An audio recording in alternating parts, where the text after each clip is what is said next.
Thank you for joining us on This Week in Turkey. I am Murat Tursan. Tonight, Turkey tightens social media censorship. Journalists and HDP officials are arrested.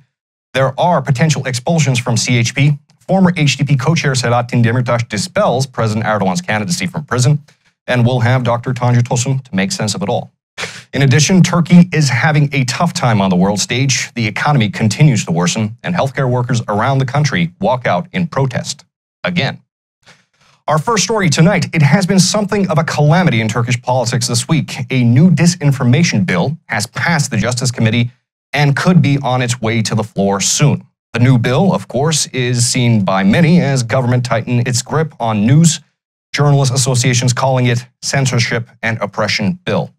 And while on the subject, HDP accuses the government of political arrests. 16 journalists from the predominantly Kurdish province of Diyarbakir are arrested on highly vague charges. The Media and Law Studies Association claims that the detainees weren't even told what they were being charged with for 8 days while in custody. This, of course, raises eyebrows for many. Though President Erdogan claims that his party AKP has resolved the ethnic divides in the country, the arrests sing a different tune to many. And it's not only the journalists that are being taken in. Multiple HDP provincial and district representatives were also taken into custody yesterday. HDP, of course, is known as Turkey's ethnic Kurdish party. And on the CHP side, we've got two possible expulsions from the party, one forced and the other one rather voluntary. CHP's Istanbul chair, Canan Kaftancıoğlu, after being sentenced for terrorist propaganda and insulting the president, is being told by the Istanbul district attorney to vacate her seat, as DA argues that she is in violation of her lifetime political ban that came with the charges. This had been a matter of debate for a little bit, as technically Kaftancıoğlu is not an elected official. She has an inter-party role, just appears on camera a lot. And finally, CHP's controversial Bolu mayor, Tanju Özcan, is being referred to the party's disciplinary commission for misogynistic comments. Özcan, of course, was the infamous anti-immigration mayor who said that he would raise the water and power fees for Bolu's non-Turkish residents by tenfold and was being investigated by the government for it. So this is not exactly the first time he's been in hot water. Let's go to the details. This week in Turkish politics, a bill prepared by the ruling coalition of MHP and AKP has passed the Judicial Committee. If passed by Parliament, the bill seeks to criminalize news deemed as disinformation. Under the new bill, articles deemed fake news can be met with a prison sentence. Meanwhile, 16 Kurdish journalists were arrested in Diyarbakir, a majority Kurdish province. The journalists from Januz and Mesopotamia Agency are under arrest for terrorism charges. This brings the number of incarcerated journalists in Turkey to 56. Meanwhile, yesterday morning, HDP Istanbul co-chair Ferhan İnci announced that multiple HDP provincial and district representatives were also placed under arrest yesterday morning.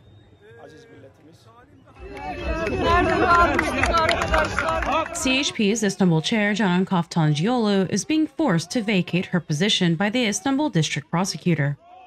In a statement to the press, Kaftancıoğlu said, "My ties with my party are of spirit, of heart, and of effort.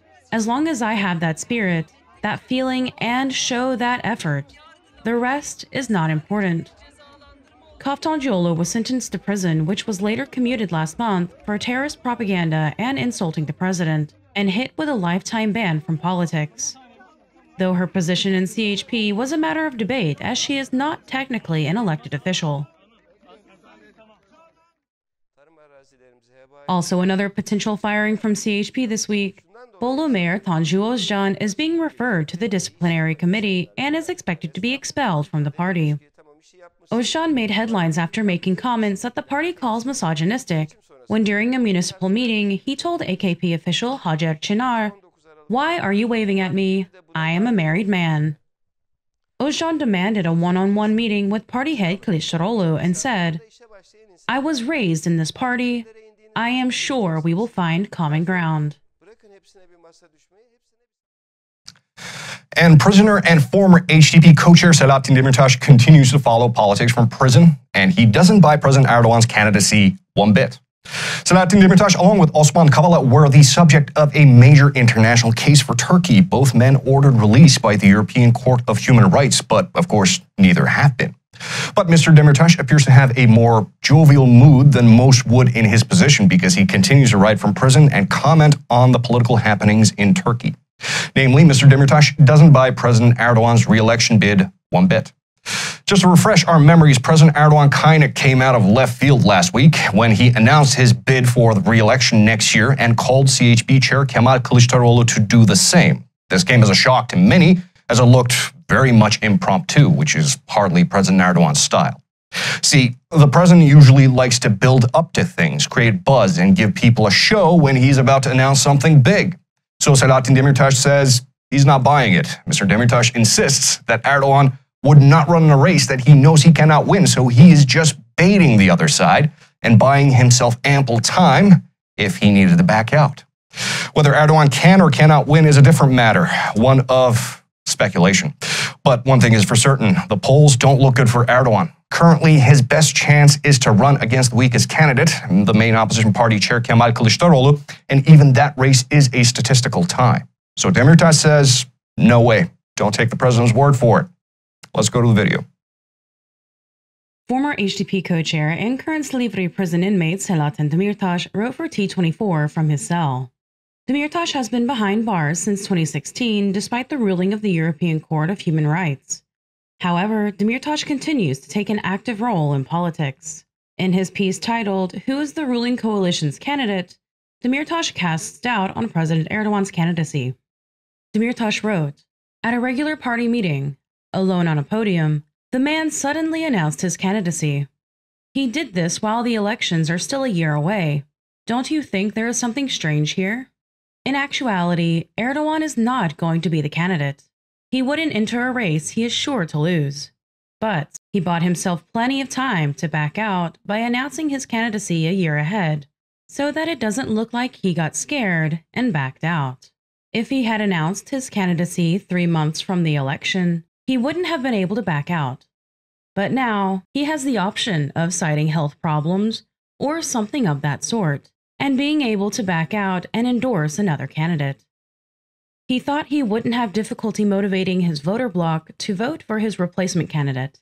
I think with this hard-to-believe announcement, Erdogan has come to terms with the fact that his era is at an end."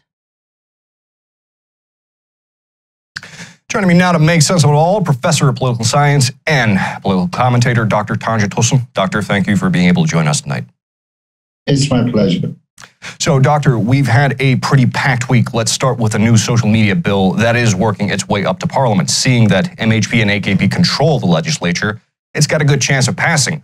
Now, Turkey is no stranger to censorship or journalists going to jail, not to mention the 16 journalists that were arrested in Diyarbakir this week. But do you think that the government is trying to tighten its grip on media some more? And would you say that this has anything to do with the upcoming elections? I mean, it's a result of recent elections because AKP is trying to control all opposition factors, which includes political parties, media, social media, and so on. It's because, I mean, the most powerful opposition on the one hand from media, social media, and on the other hand, of course, opposition parties. And unfortunately, we have never witnessed such a bill which will be passed, as quick as possible because of elections in Turkey. I think there's a strong relations between upcoming elections and the control of media and civil society, which belongs to opposition platforms and political parties, of course. I see. And Doctor, let's move on. We're looking at two potential expulsions, big-name expulsions from CHP this week. Canan Kaftancıoğlu is being told by the Istanbul Prosecutor Office to vacate her position. And of course, Mayor of Bolu Tanju Özcan is being referred to the disciplinary committee by the party itself. Considering the fine line CHP is walking these days, do you think that these two officials losing their seats could hurt the party? I think Republican People's Party is not an homogeneous party, heterogeneous party. Therefore, on the one hand, we see Canan Kaftancıoğlu as a democratic and leftist political actor in Republican People's Party on the one hand, and on the other hand, nationalist Tanju Özcan, mayor of Bolu. Republican People's Party social base depends on such different political actors and social bases. As far as I see, Kemal Kılıçdaroğlu, leader of Republican People's Party, made a balance between such strict differences of social basis till today. But from now on, Republican People's Party, depending on orientation to Social Democrat Party, it's not possible to control the local political actors as Tanju Özcan. So there is no future in this party as Tanju Özcan's and nationalist political actors.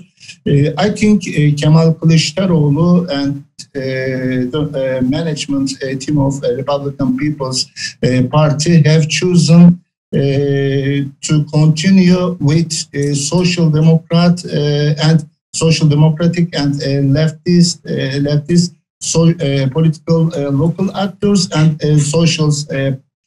social bases in the party. This was an important choice of Kemal Kılıçdaroğlu and political party. From now on, I think this will be an advantage for Republican People's Party in order to become a more powerful social democratic party in Turkey, because there were many critics about the role and position of Tanju Özcan in the party. Now, Social Democratic Party, Republican People's Party will be evaluated as a social democratic party after this decision. And definitely, of course, Republican People's Party support Canan Kaftancıoğlu and her political party team in Istanbul. So this shows that Republican People's Party is becoming more and more social democratic party in Turkish politics. I see.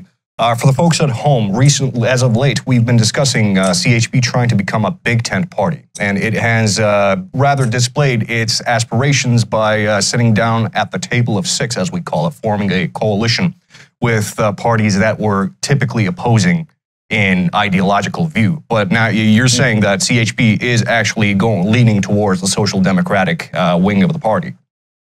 Yeah, and of course, not only from the point of such these orientations of political party, also Republican People's Party social basis is changing from day to day. In the past, it was not easy to get votes from the poorest part of the citizens, but social base of this party seems that not only from the view of ideological status, but also from the status of social basis, it is becoming more and more social democratic party, and the party which gets more votes than upper class is AKP today. We can see it from the results of public opinion polls. I see. So they have, in effect, switched, because back in the day, it used to be the opposite. All right. And let's move on to the last one, Doctor. Now, former HDP co-chair Selahattin Demirtas shared his thoughts on President Erdogan announcing his re-election bid this week. Now, according to Demirtas, he doesn't think that Erdogan is definitely going to run, and he's just buying himself time, and that he wouldn't enter a race that he knows he's going to lose. What are your thoughts on the matter? Is Erdogan actually running? I think Demirtaş opinion, I have read it in the morning as far as I remember from social media. It was quite interesting. I mean, several views of Demirtaş was so interesting, but according to me, Erdogan will run, but it will not be easy to win regarding to public opinion polls, because there is no other chance for Erdogan, because Erdogan is a political leader of a political party who always ready and think that he will win. And politics is a typical game for him. But he definitely focused on winning of the game, but it will not be easy for him to win. But he will run because he thinks that he will win, but it will not be easy. I see. So him announcing his candidacy a year away from the actual election, you think that's just bravado and bravery? Yeah. Fair enough, sir. And Dr. Tancı Tosun, thank you for breaking it down for us, and thank you for being able to join us tonight. It was a pleasure. It's my pleasure. Have a nice day. Bye. And in Turkey, on the world stage, it looks like Turkey is waving farewell to its brief stint as a regional peacemaker that it was taking on earlier this year, as tensions with Greece, Syria, and NATO itself are on the rise again. Greece and Turkey are currently in the middle of rekindling an age-old Aegean dispute. The dispute itself is mostly multifaceted and complex, but the simple version is Greece and Turkey can't agree where one country's border ends and the other country's border begins, and have been conducting mock dogfights, sometimes real dogfights, claiming that the other side is violating their airspace. And this month has been no exception. Greece accuses Turkey of violating its airspace, and Turkey turns around and accuses Greece of the same. And it looks like President Erdogan has no plans of calming the tensions. Meanwhile, Turkey is also dipping its toes into a new military operation in Syria. After being formally approved last month, Turkey has been negotiating with Russia, which still maintains a military presence in Syria, for the go-ahead, but Russia doesn't seem very enthused about the idea. On the NATO front, Turkey still has not softened on Sweden and Finland's entry into NATO alliance. Sides are no closer to finding a solution, and Turkey doesn't seem to want to budge, saying, "We've made our demands, now the ball is in your court." Bu vesileyle bir kez daha Yunanistan... Tensions between Turkey and Greece continue to escalate as President Erdogan had strong words for Greece this week during the Ephesus 2022 joint military exercise. Erdogan addressed the Greek Prime Minister Kyriakos Mitsotakis and said, "The manipulation of NATO and other countries is an effort that will end in disaster."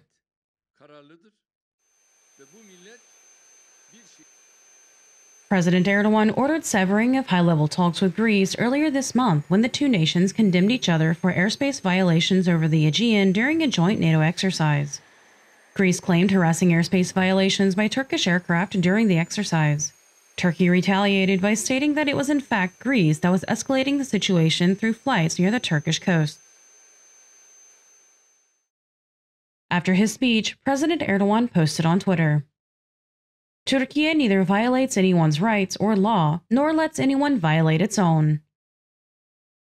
As an ally that has paid the highest price within NATO, we have calmly welcomed the provocations of Greece, which has not even responded to our military delegation meeting invitations for the last 2 years. However, we see that our counterpart misinterprets our patience and calm." Meanwhile, Turkey eyes another military engagement in Syria as it attempts to convince Russia to greenlight a new operation. Russian Representative Alexander Lavrentiev said that he tried to persuade the Turkish delegation to cancel the possible military operation they will organize in Syria, saying, "We tried to persuade Turkey to resolve the problem with Syria through peaceful means, because this can lead to an escalation of tensions." Lavrentiev had previously stated that Moscow considered a possible Turkish operation into northern Syria to be unthinkable and irrational. On the NATO front, Turkey rejects NATO's invitations for trilateral negotiations to find a solution to Finland and Sweden's memberships in the alliance. According to reports by the Financial Times, the three officials who took part in the talks said that before accepting the mediation talks with Helsinki and Stockholm, Turkey asked them for concrete proposals to address their concerns regarding terrorism. Minister of Foreign Affairs Mevlut Çavuşoğlu remarked after the talks, "When and how will these countries address our concerns? The ball is now in their court. I would like to remind you once again that we are waiting for your answers, not letters." And in the economy, nothing's out of the ordinary, which is to say everything is. For those who are complaining about gas hitting around $5 a gallon, we've got some news that may make you feel better by comparison because prices in Turkey are scraping 30 liras a liter. Of course, the lira is far less valuable than the dollar, and a gallon is quite a bit bigger, but just to put things in perspective, Medyascope's very own Okan Yücel did a little math and found that for someone who makes minimum wage, to fill up a tank costs about 40% of their monthly wage. With crippling triple-digit inflation ever increasingly added onto their other expenses as well, of course.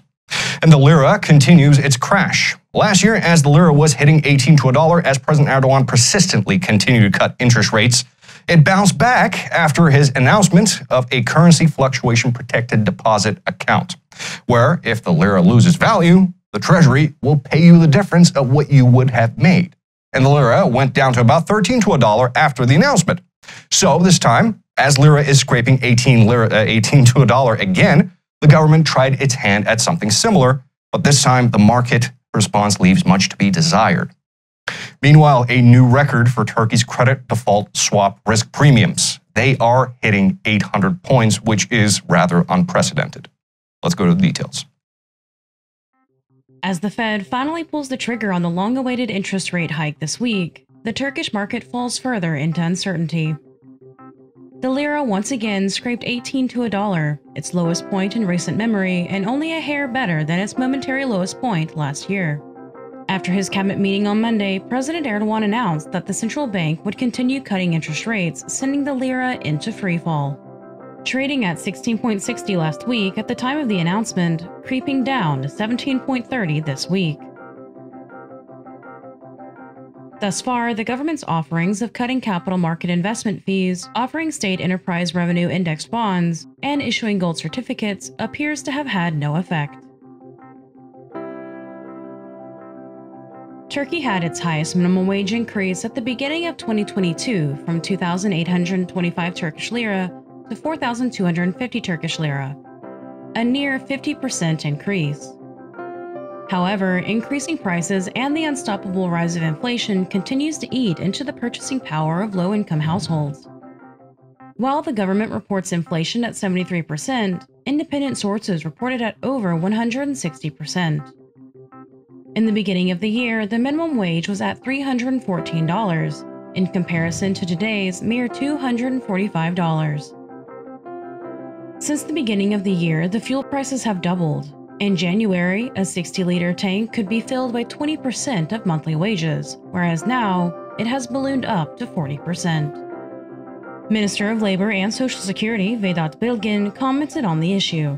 Bilgin stated, "We won't let inflation crush down the working class. In July, we will have new regulations that will put a smile on all workers' faces," leading many to speculate on a new hike on the minimum wage. Meanwhile, Turkey's credit default swap risk premiums are breaking new records, hitting over 800 points this month. Currently at around 840, the risk premiums indicate extremely low market confidence that Turkey would be able to meet its bond payment obligations. And in domestic news, healthcare workers all over the country walk out in protest. Again, this is the third time this year that healthcare workers all over the country have walked out, and they have a good reason. As the world and the nation weans from the pandemic, the overworked, the underpaid healthcare workers demand better pay, better security, and better working conditions. It was not uncommon to hear horror stories of doctors and nurses working brutal, back-to-back shifts, days on end, and having to meet ungodly quotas of hundreds of patients a day. Although the pandemic is not completely gone, things have gotten considerably better thanks to Turkey's high inoculation rates. But realities of being a medical professional in Turkey in the public sector still looms over the practitioners' heads. It's not uncommon for doctors to be assaulted by patients or families when they hear the bad news. Doctors in Turkey are terribly overworked, reportedly sometimes seeing up to 100 patients a day. And the terrible pay is just the cherry on top. Now, President Erdogan had said that the healthcare workers' woes would be remedied a couple of days after saying something to the effect of, if you don't like it, tough. So a new bill is currently getting ready to pass the parliament. So why the walkout? Because the protesters argue that the bill has no teeth. It is a completely watered-down version of promises made months and months ago, and they are rightfully upset. Let's go to the video. 9 aydır hiçbir şey yapmadın, seni istifaya davet ediyoruz. İstifa, Fahrettin, istifa, Fahrettin, istifa, Fahrettin, istifa, şiddet, sona er. Turkish healthcare workers take to the streets again nationwide this week to demand the healthcare ministry follow through promises it made months ago.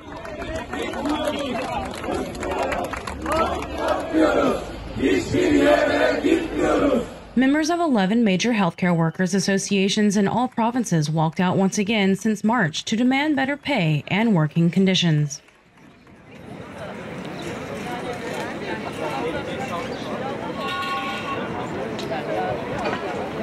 This is the third walkout for healthcare workers in Turkey this year. Fed up with being overworked, underpaid, and regularly being assaulted by patients and families, healthcare workers walked out in February and March for the government to do better. Böyle hasta da muayene edilmez, böyle sağlık da olmaz dediğimiz için buradayız. Hekimleri ve sağlık çalışanlarını yoksulluk sınırının altında, hatta aile hekimlerini ve aile sağlığı çalışanlarını açlık sınırının altında çalıştırmak istedikleri için buradayız. Sağlıkta şiddet bir tercihtir. Bu tercihi, bu politik tercihi bilerek ve isteyerek kullandıkları için, buna karşı çıktığımız için buradayız. Yesterday, after months of delay, the new bill securing some demands of healthcare workers passed Parliament. But the practitioners are still disgruntled, arguing that the bill is heavily watered down and are threatening mass resignations. Korkmuyoruz, susmuyoruz, asla geri adım atmıyoruz. And with that, that's it for us on This Week in Turkey. I have been Murat Tursan. A special thanks to Kaya Heise and Mehmet Tanrıverdi for news texts and Kathleen Phelps for voiceovers. And if you haven't done so already, please consider subscribing to the channel and support us on Patreon if you can. And thank you for joining us.